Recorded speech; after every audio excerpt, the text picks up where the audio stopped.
Ngaku aja, kita pasti pernah waktu lagi ngejalanin misi rahasia di kamar mandi. Tiba-tiba, seakan-akan mendadak turun ilham dari langit.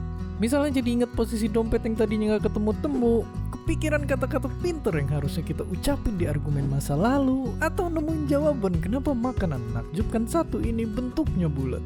Tapi kenapa kita seringnya dapat pencerahan justru pas di kamar mandi? Kenapa pas di meja belajar, otak justru ketemunya jalan buntu melulu? Ternyata ide-ide kreatif emang cenderung muncul pas kita lagi ngerjain sesuatu yang nyantai dan monoton. Misalnya kayak pas lagi olahraga, pas nyupir di jalanan kosong, dan tentu aja pas lagi mandi. Atau istilah kerennya adalah ini. Tapi kenapa situasi kayak barusan bisa bikin kita jadi kreatif? Apa penyebabnya? Jadi, ini karena ibaratnya otak kita itu lagi libur sejenak dari mikirin yang berat-berat.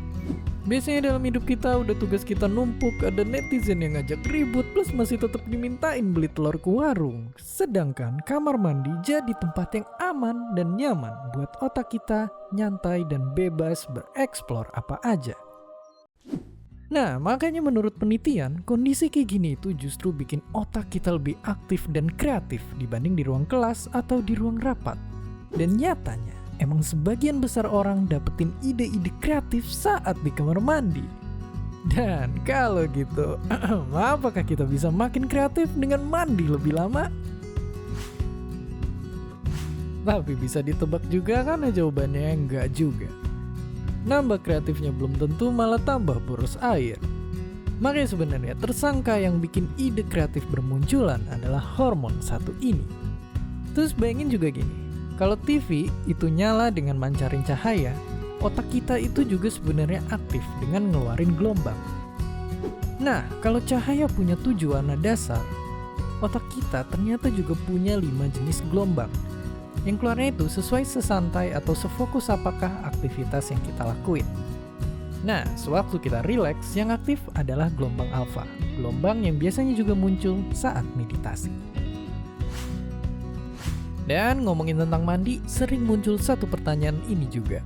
Perlukah kita mandi 2 kali sehari? Jawabannya, menurut penelitian, keseringan ataupun terlalu jarang mandi sama-sama punya kekurangan. Tapi ternyata sains belum punya aturan saklek soal harus mandi sesering apa. Oke, sekarang kita udah tahu selain menuhin panggilan alam, kamar mandi bisa jadi tempat yang bagus buat nemuin pencerahan. Jadi apakah kalian juga dapat inspirasi di kamar mandi atau di mana lagi kalian biasanya dapat ide-ide kreatif? Ayo tulis di kolom komentar. Dan seperti biasa, terima kasih.